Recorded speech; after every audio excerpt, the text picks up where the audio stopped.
अस्सलाम वालेकुम, आदाब, सत श्री अकाल।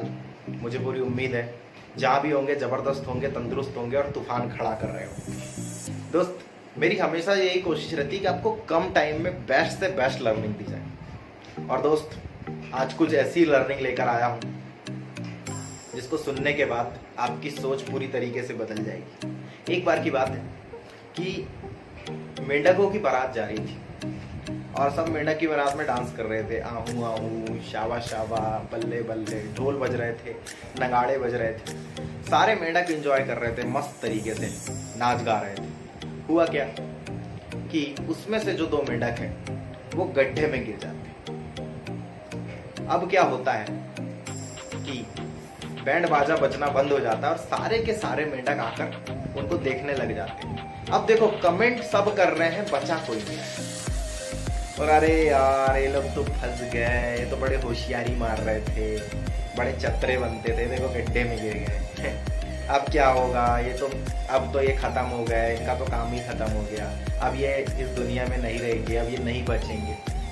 तो उसमें से एक जो मेंढक था वो हताश हो गया, निराश हो गया। अब लोगों ने क्या किए कि बोले अब इनका आखिरी टाइम तो आ ही गया है, एक काम करते हैं, ये बचने वाले तो है नहीं, एक काम करते हैं, चलो इनको अंतिम विदाई दे देते हैं, चलो इनकी यही समाधि बना देते। तो सब लोग क्या करते हैं, धीरे धीरे मिट्टी डालना चालू कर देते, मिट्टी डालना चालू कर देते। तो जो एक मेंढक था वो इतना हताश हो जाता है, निराश हो जाता है कि जैसे जैसे उसके ऊपर मिट्टी पड़ रही थी, इतनी मिट्टियां पड़ गई उसके ऊपर कि उस मेंढक की वहीं पे मौत हो गई। अब जो दूसरा वाला मेंढक था वो जैसे उसके ऊपर मिट्टी पड़ती वो ऊपर आता, फिर मिट्टी चढ़ती, फिर ऊपर आता, फिर मिट्टी पड़ती, फिर ऊपर आता।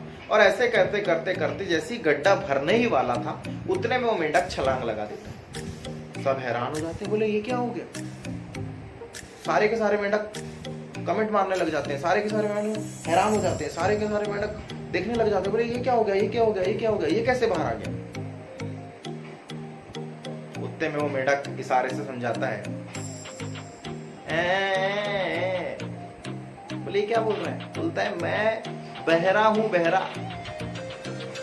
बोले जब तुम मेरे ऊपर मिट्टी डाल रहे थे मुझे ऐसा लगा कि तुम मेरे को अप्रिशिएट कर रहे हो, मुझे तुम मोटिवेट कर रहे हो, और तुम्हारी इस मोटिवेशन को सुनकर, तुम्हारी एक्साइटमेंट को देखकर मैं इससे बाहर निकल। दोस्त, जिंदगी भी ये सिखाती है, ये दो मेंढक की कहानी हमें यही सिखाती है कि एक जो लोगों की बात सुन गया, लोगों की बातें सुन के, लोगों के ताने सुनकर, लोगों के कमेंट सुनकर वो मेंढक की वहीं पे मौत हो गई। लेकिन दूसरे वाले मेंढक को ये लगा कि लोग उसे अप्रिशिएट कर रहे हैं। दोस्त, लोगों को लगा था कि उनके तानों से हम बिखर जाएंगे, लेकिन उन्हें क्या पता था कि उनके तानों से हम निखर जाएंगे। दोस्त, जिंदगी में कई बार मैंने लोगों को देखा है कि लोग एक प्लान होता है, 2 प्लान होता है, 10 प्लान होता है, लोग उनको मना करते हैं, वो घर पे बैठ जाते हैं। जरा सा रिश्तेदार मना करते हैं, वो घर पे बैठ जाते हैं। जरा सा मोहल्ले पड़ोस वाले मना करते हैं, वो घर पे बैठ जाते हैं। मार्केट में लोग उनको मना करते हैं, लोग घर पे बैठ जाते हैं। लेकिन दोस्त, जब तक नहीं लगेंगे झटके, कैसे होगा कुछ हटके। बोलने दो लोगों को, मारने दो ताने, क्योंकि यही ताने आने वाले समय में आपके गाने बनेंगे और ये जो ताना मान रहे हैं एक दिन आपके लिए ताली जरूर बजाएंगे। तो मेरी बात को बड़े ध्यान से सुनना दोस्त, और जिंदगी में इसको इम्प्लीमेंट करना, ज़रूर कामयाबी मिलेगी। अगर ये स्टोरी अच्छी लगी हो तो कमेंट कर ज़रूर बताएगा। तब तक के लिए wish you all the best, सब खैर। अगली बार फिर ज़बरदस्त तरीके से नए जोश के साथ फिर मिलेंगे।